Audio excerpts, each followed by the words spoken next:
Good morning student. आज की इस वीडियो में एक बहुत ही महत्वपूर्ण टॉपिक आपका डिस्कस करेंगे और उस टॉपिक का नाम है पीएच और पीएच वैल्यू, साथ ही बफर विलयन, बफर सॉल्यूशन, हिंदी में इनको प्रतिरोधक विलयन भी कहते हैं। बहुत ही महत्वपूर्ण है इस आयनिक इक्विलिब्रियम के ये दोनों आर्टिकल। तो सबसे पहले हम लोग पीएच और पीएच वैल्यू को डिस्कस करते हैं। तो पहले देखेंगे पीएच किसे कहते हैं। पीएच का अगर हिंदी में देखोगे तो इसको हाइड्रोजन आयन घातांक कहते हैं। हाइड्रोजन आयन घातांक भी कहते हैं, इसी का नाम क्वाइसेंस डी हाइड्रोजन को शॉर्ट में पीएच कहते हैं, हिंदी में इसको हाइड्रोजन आयन घातांक है। एक डेनिश के रसायनज्ञ थे, डेनिश कंट्री है, और उनका नाम था एस.पी.एल. सोरेनसन,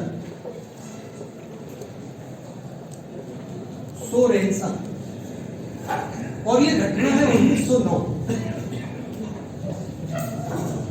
इन डेनिश रसायनज्ञ एस.पी.एल. सोरेनसन ने 1909 में बहुत लघुमानी छोटी हाइड्रोजन आयन सांद्रताओं को व्यक्त करने की एक लघुगणक लघुगणक की विधि दी, जिसे हम पीएच कहते हैं। पीएच एक ऐसा स्केल है कि अगर किसी विलयन के अंदर कितनी भी छोटी से छोटी सांद्रता हो हाइड्रोजन आयन की या हाइड्रोक्साइड आयन की, उसको आप ठीक ठीक व्यक्त करने का ये मेथड है, लघुगणक की विधि है, जिसको पीएच कहते हैं। इन्होंने क्या कहा? इन्होंने कहा किसी भी विलयन का पीएच, इन्होंने एक सूत्र दिया, इसी से परिभाषा निकाली, पीएच बराबर minus log hydrogen ion concentration. किसी विलयन में हाइड्रोजन आयन सांद्रता के ऋण लॉगरिथम को उस विलयन का पीएच कहते हैं। दोबारा सुनेंगे, किसी विलयन की हाइड्रोजन आयन सांद्रता, और ये मोलर कंसंट्रेशन है, सांद्रता ये ग्राम प्रति लीटर नहीं, क्या मोलर कंसंट्रेशन, मोलरता है, मोल प्रति लीटर में।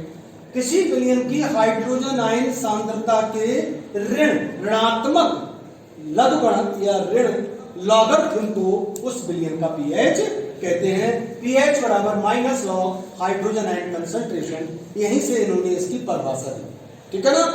अब इसे आप लिखना चाहें तो ऐसे भी लिख सकते हैं, अथवा पीएच बराबर 1 log hydrogen ion concentration, minus आएगा, माइनस आ जाएगा, नीचे आ गया। अगर आपको हाइड्रोजन आयन कंसंट्रेशन निकालना है तो ये होता है 10 की पावर माइनस पीएच। यहां से आपको दो फार्मूले मिले। एक फार्मूला है कि अगर विलयन की हाइड्रोजन आयन सांद्रता ज्ञात है तो आप उस विलयन का पीएच ज्ञात कर सकते हैं। दूसरा मिला कि अगर विलयन का पीएच पता है और आपसे हाइड्रोजन आयन सांद्रता पूछे तो निकाल सकते हैं hydrogen ion concentration is equal to 10 to the power minus pH, और ये किसमें आएगी? मोल प्रति लीटर। तो ये दो फार्मूले, इन पे न्यूमेरिकल करेंगे, बहुत इंपॉर्टेंट। अब हमने आगे हेडिंग डाला पीएच वैल्यू या पीएच स्केल। स्केल मानी पैमाना। अगर पीएच आपको नापना है तो कैसे नापेंगे? इसको हम पीएच वैल्यू या पीएच स्केल कहते हैं। ओके, पैमाना, जैसे पैमाने से आप दूरियां नापते हैं, हर चीज के नापने का एक स्केल होता है, चाहे वो द्रव हो, सॉलिड हो, है ना। तो यहां पर आप एक चीज देखेंगे, एक हमारा जो जल होता है, जल उदासीन होता है, और जल के अंदर पीएच और पीओएच, या आप यूं कहें हाइड्रोजन आयन कंसंट्रेशन जो जल की है, एक समीकरण है जल का आयनिक गुणनफल। उसको हम यहां से शुरुआत करते हैं। जो जल है विद्युत उदासीन होता है, उसके अंदर हाइड्रोजन आयन और हाइड्रोक्साइड आयन दोनों की सांद्रता बराबर होती है, इसलिए जल उदासीन होता है। और जल का एक आयनिक गुणनफल होता है केडब्ल्यू। जल के आयनिक गुणनफल को केडब्ल्यू कहते हैं। और KW बराबर होता है hydrogen ion concentration plus OH ion concentration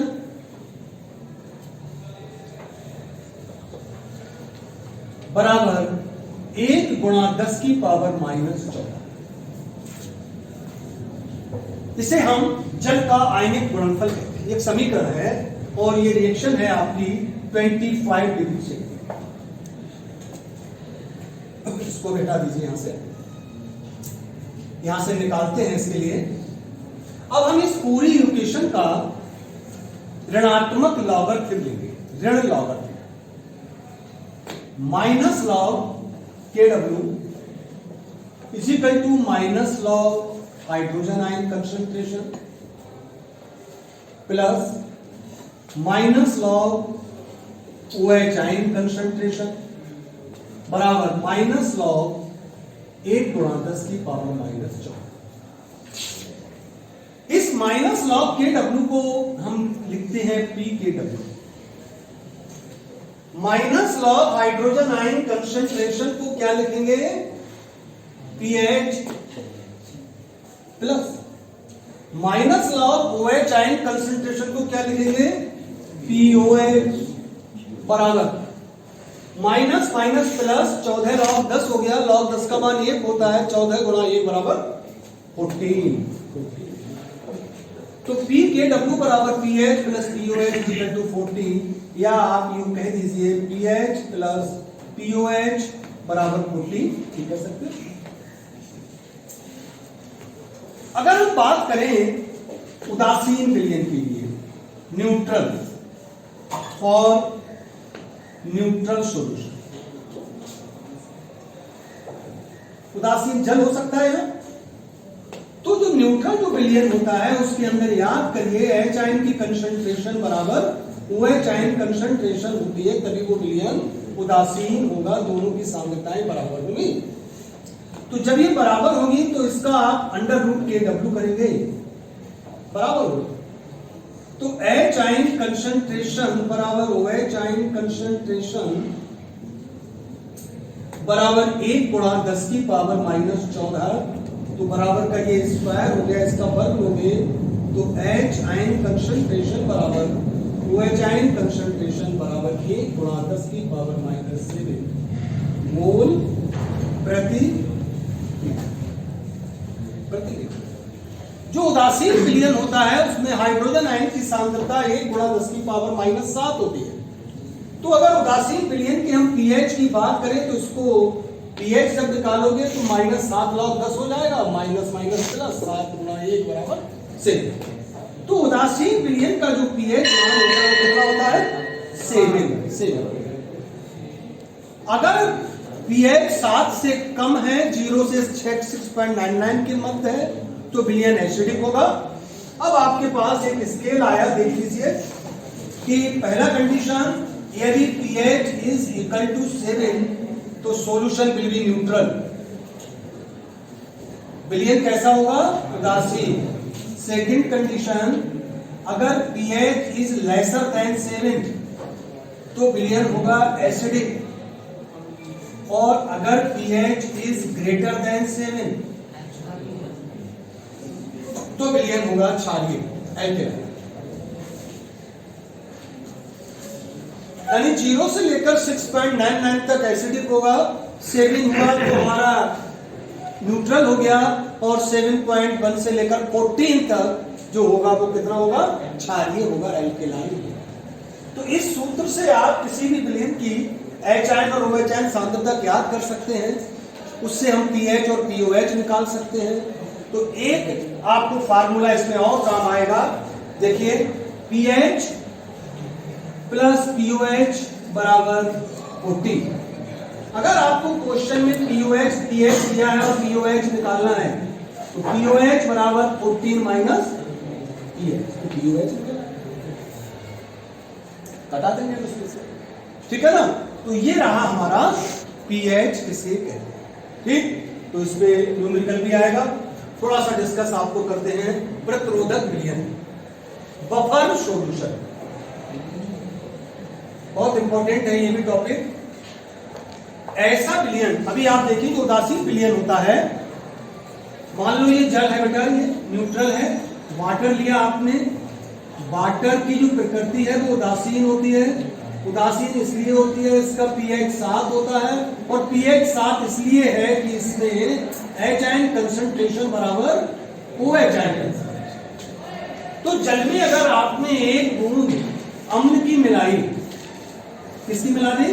अम्ल, तो विलयन के अंदर क्या होगा? H आयन की सांद्रता OH आयन की सांद्रता से अधिक हो जाएगी अम्ल मिलाने पे, और विलयन कैसा हो जाएगा? अम्लीय।